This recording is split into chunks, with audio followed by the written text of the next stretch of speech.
The test is in 4 parts: Part 1, Part 2, Part 3, and Part 4. Now look at Part 1.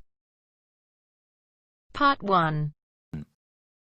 You'll hear two people organising a going-away party for a mutual friend. First, you have some time to look at questions 1 to 4.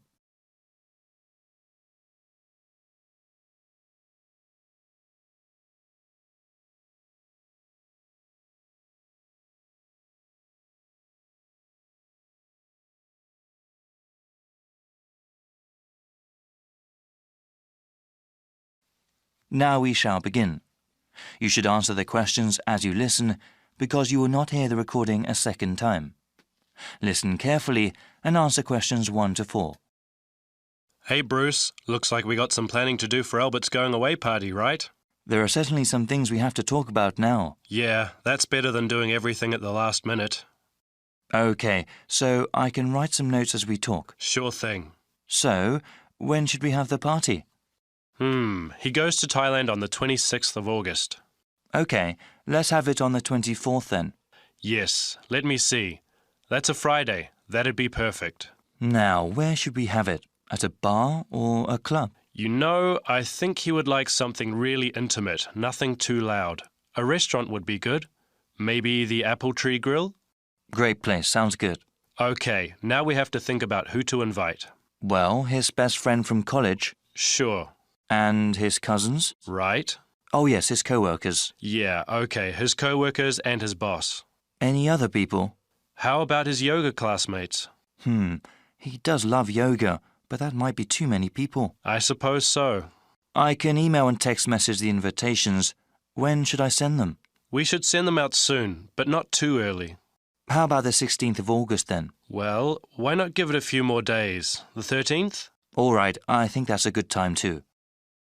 Before you hear the rest of the conversation, you have some time to look at questions 5 to 10.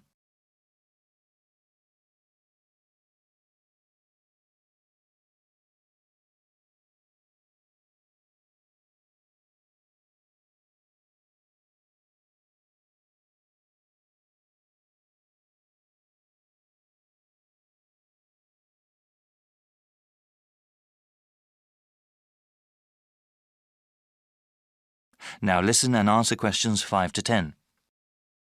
OK now, we have to think of a gift. Should we all get one?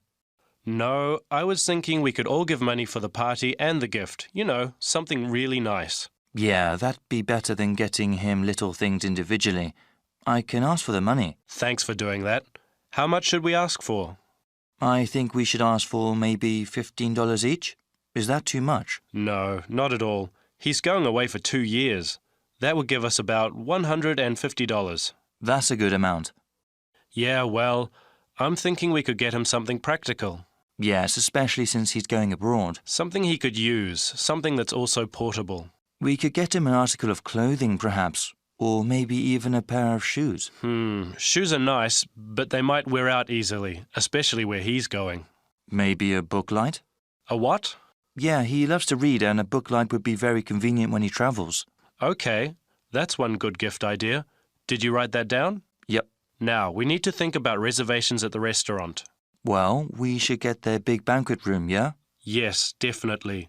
Should we ask the restaurant to prepare a buffet? Isn't that expensive? No, I don't think it is. A buffet dinner sounds cheaper than everyone ordering individual meals. Definitely. How about drinks? They can buy drinks themselves, or bring their own. OK. Yeah, it would cost too much if we bought drinks ourselves. Certainly. We have to ask someone to bring an MP3 player. The restaurant has speakers and we can hook it up for music. Sounds good. Actually, there is one more thing that I thought we should do since Albert is leaving for such a long time. What were you thinking of? Maybe we could have a slideshow of all the fun times we've had. That'll take a little bit of work, but I think it's a great idea. Actually, in the invitation, can you ask for some photos people have of him? Yeah, definitely. I can scan them or people can send me digital photos they have. All right. I'll tell them when I send out the invitations. Then I can make a little presentation. I can't wait to see his reaction. Yeah, especially that one picture where... That is the end of Part 1.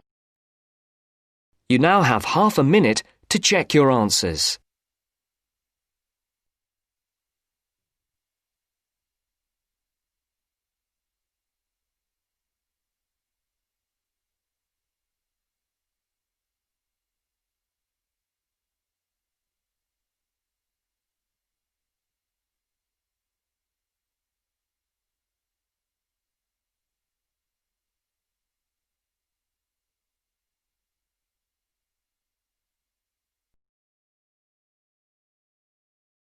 Now turns to Part 2.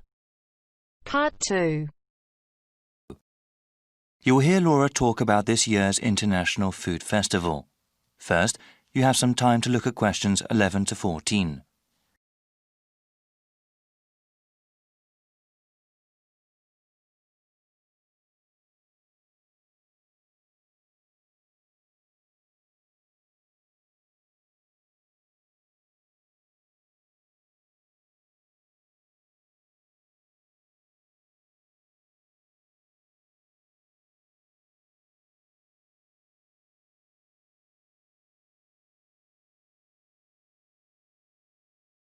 Now listen to the first part of the talk and answer questions 11 to 14.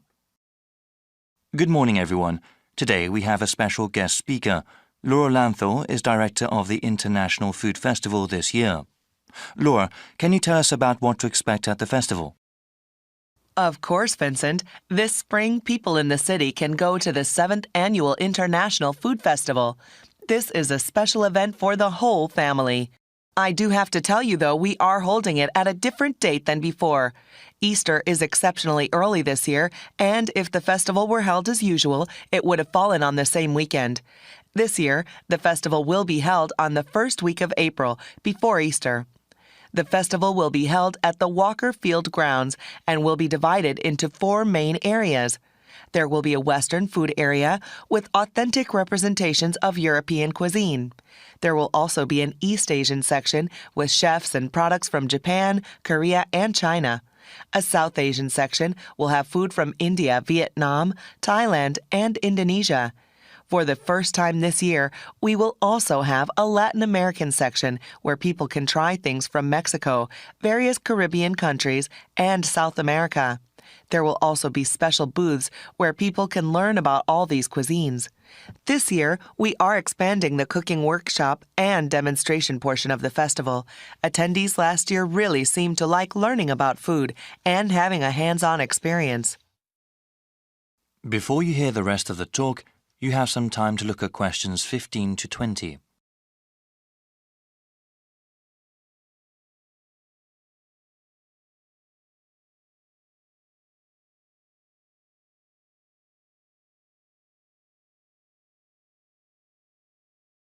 Now listen and answer questions 15 to 20.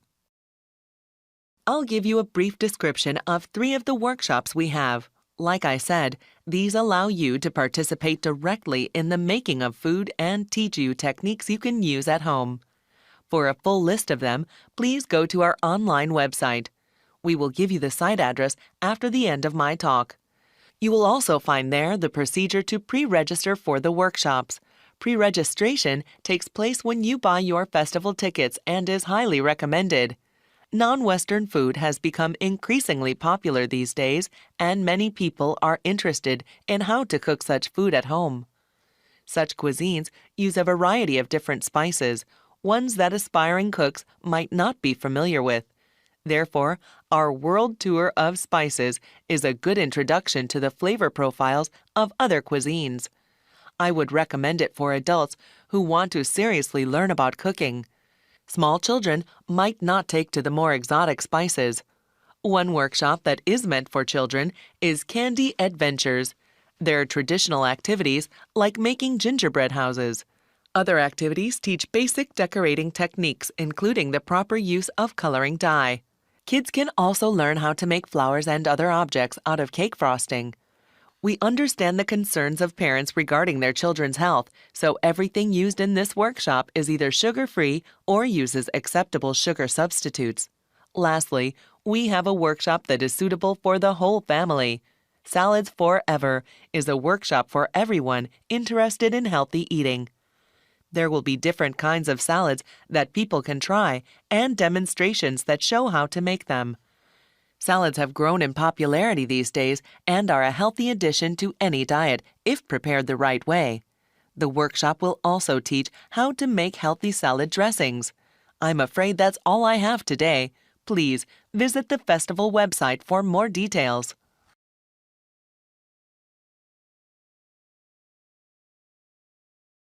That is the end of Part 2. You now have half a minute to check your answers.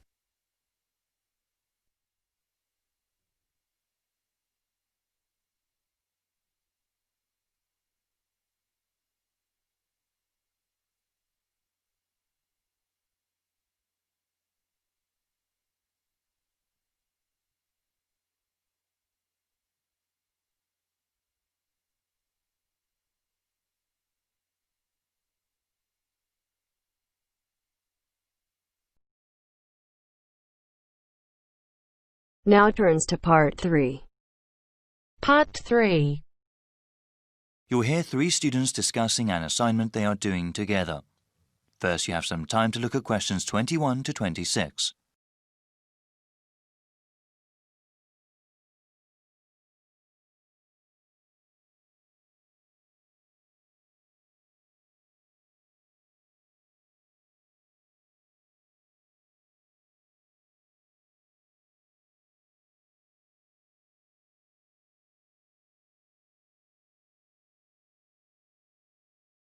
Now listen carefully and answer questions 21 to 26.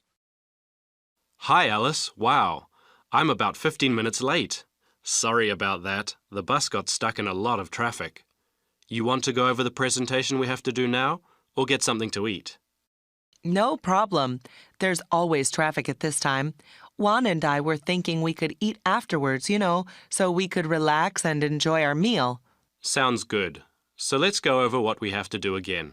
OK, well, since it's a long presentation, we'll work together on the different parts of it. What did we decide to call it again?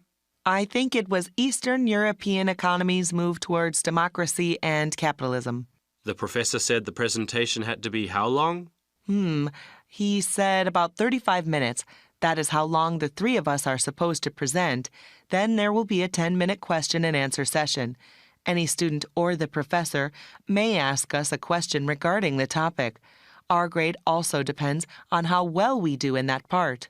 We also have to write a summary of our presentation, right? Yes, the summary of our presentation has to be submitted 1 week before our presentation date. It must be 500 words. How are we going to do the presentation?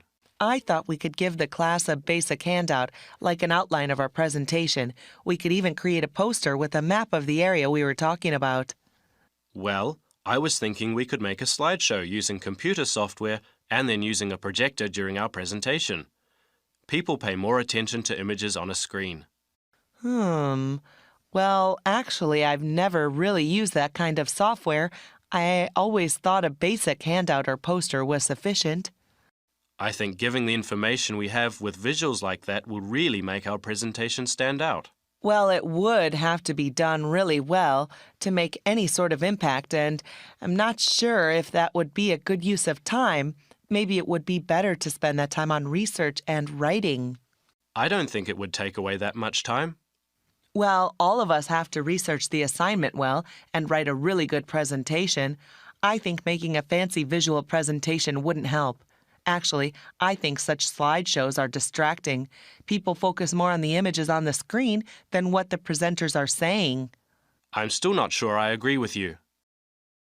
Before you hear the rest of the discussion, you have some time to look at questions 27 to 30.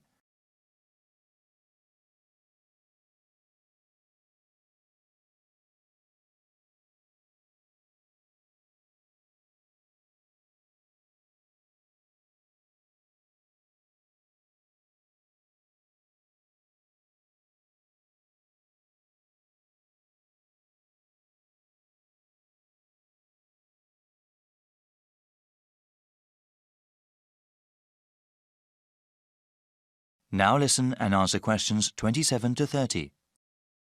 All right then, let's go through some of the reading material. What was the main text we had? It's called The Political Economy of the Former Soviet Bloc by Fovac. That's spelled F-O-V-A-C? Yes, that deals with the specific area of Europe we are researching. There is also An Economy in Transition by Smith. That one is published by the University Press. Well, the professor suggested another useful book, one that focuses on the leadership of those countries. Sometimes the personalities of those in power affected historical events. It's called Foisted into Power by Brown, published by the Academic Press in 2005. Well, We still have to plan out a few more things, but I am quite hungry now. Shall we get a snack before we proceed? Definitely. I'm getting a sandwich. I need some rice with lentil curry, that's for sure. Let's go to the all-campus dining center then.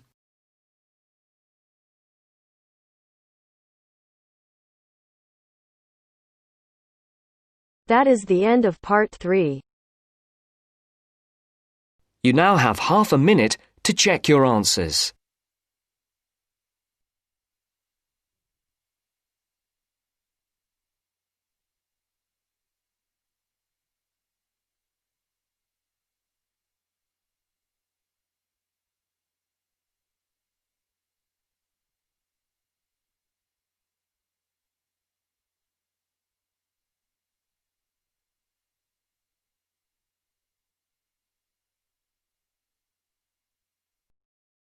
Now turns to part 4.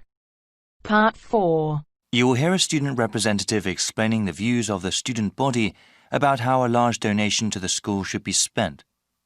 First, you have some time to look at questions 31 to 40.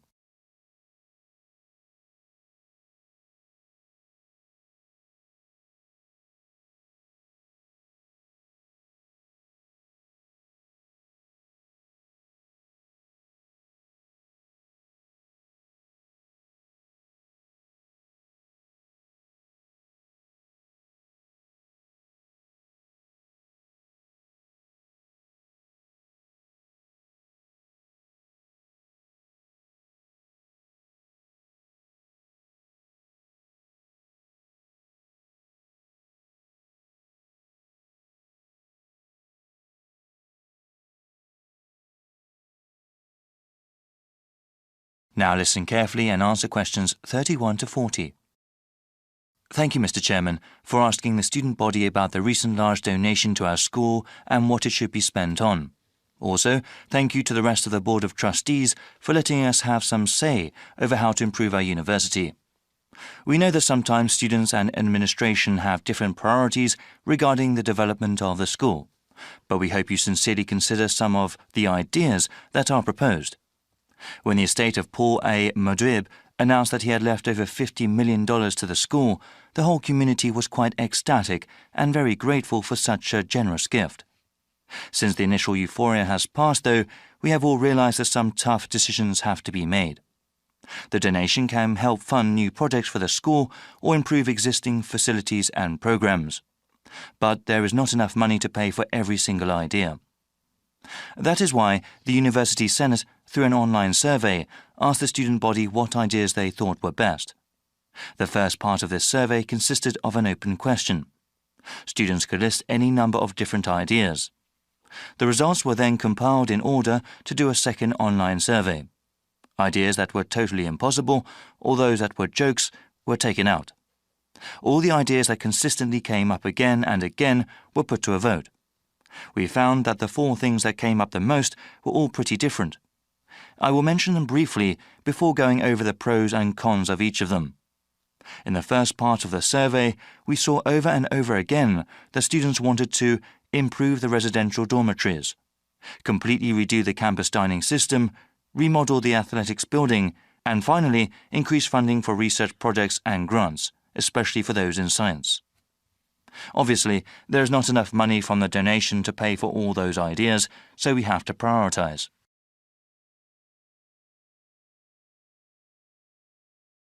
The ideas that got the most votes were improving the residential dormitories and completely redoing the campus dining system. They both got 30% and 28% respectively of students saying that was what most of the money should be spent on. Many of the dorm facilities are quite old and definitely need some repair, particularly the shared bathrooms. Also, students have been complaining for a while that there is not an adequate number of dining facilities on campus, and that the quality of the food at existing places is low. Spending most of the donation in these areas will definitely improve the quality of life on campus. However, a significant minority of the student population, about 40%, does not live on campus. They commute from their homes elsewhere and therefore would not benefit from those improvements. 25% of students thought improving the athletics building was the best use of the money, and 17% voted for giving money to research projects for science. There are many people who are attracted to our university because of our athletics programs, so improving the building would improve the reputation of the university. Only a small percentage of students actually ever use the athletics building, however. Though it received the fewest votes, giving money to university research projects has great potential. Any new patents that come about because of that research can possibly earn the school lots of money. That is the end of part 4. You now have half a minute to check your answers.